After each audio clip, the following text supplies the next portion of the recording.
Sahabat Rema yang dikasihi dan mengasihi Tuhan, renungan kita hari ini, hari Selasa tanggal 28 April tahun 2026, diambil dari Kisah Para Rasul bab 11 ayat 19 sampai dengan 26 dengan tema Blessing in Disguise.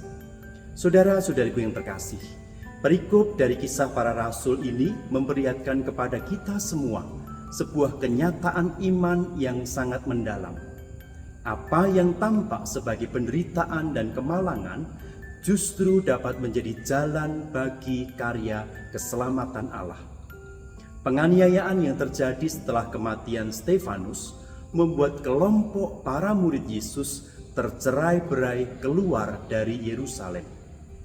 Secara manusiawi, ini adalah situasi yang menyakitkan, penuh ketakutan dan ketidakpastian. Namun, justru dari peristiwa inilah warta Injil mulai tersebar ke berbagai tempat, bahkan sampai ke Antiokhia, di mana banyak orang non-Yahudi mulai percaya kepada Tuhan. Inilah yang sering kita sebut sebagai blessing in disguise, berkat yang tersembunyi di balik penderitaan. Para murid mungkin tidak pernah memikirkan, apalagi merencanakan untuk pergi sejauh itu. Mereka tidak memilih dan tidak menghendaki untuk dianiaya. Tetapi Allah memakai situasi yang sulit itu sebagai sarana untuk memperluas karyanya. Apa yang tampaknya sebagai kegagalan dan kehancuran ternyata justru menjadi awal dari pertumbuhan gereja yang luar biasa.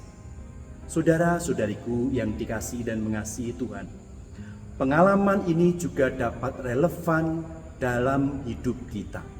Kita pun sering menghadapi berbagai bentuk penganiayaan, kesulitan hidup, kekecewaan, kegagalan, persoalan-persoalan yang rumit di dalam kehidupan ini, atau bahkan luka-luka batin yang menyesakkan. Dalam situasi seperti itu, sangat mudah bagi kita untuk bertanya, Tuhan, di manakah Engkau? Atau bahkan merasa bahwa Tuhan meninggalkan kita. Namun, bacaan hari ini mengajak kita semua untuk melihat dengan kacamata iman bahwa Tuhan sesungguhnya tidak pernah diam, apalagi meninggalkan kita di saat-saat tersulit hidup kita. Ia tetap bekerja, bahkan di tengah situasi yang paling gelap sekalipun. Allah mampu mengubah luka menjadi rahmat, air mata menjadi sukacita, dan penderitaan menjadi jalan pertumbuhan hidup dan iman kita. Namun, semua itu membutuhkan satu sikap dari kita: kesabaran, iman, dan pengharapan. Kesabaran untuk bertahan, iman untuk tetap percaya, dan pengharapan untuk yakin bahwa Tuhan sedang merancang sesuatu yang baik dalam hidup kita. Barnabas dalam bacaan Injil, dalam bacaan hari ini, menjadi contoh yang sangat indah. Ia melihat karya Allah di Antiokhia dengan penuh sukacita.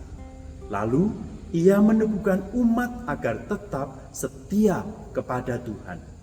Ia tidak fokus pada penderitaan di masa lalu, tetapi pada karya Allah yang sedang berlangsung.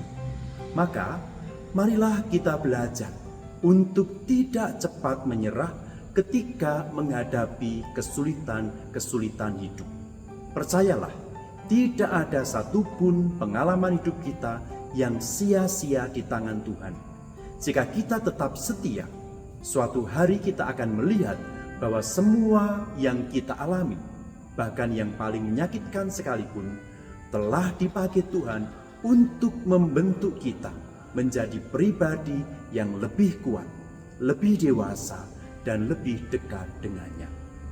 Semoga Allah yang Maha Kasih memberkati hidup kita, seluruh keluarga kita dan komunitas kita, dalam nama Bapa dan Putera dan Roh Kudus. Amin.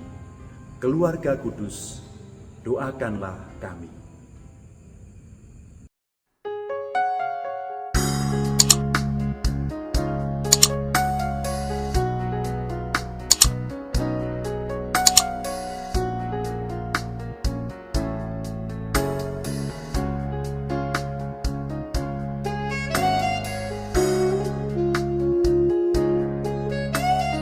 Sahabat Rema, sampai jumpa dalam program berikutnya.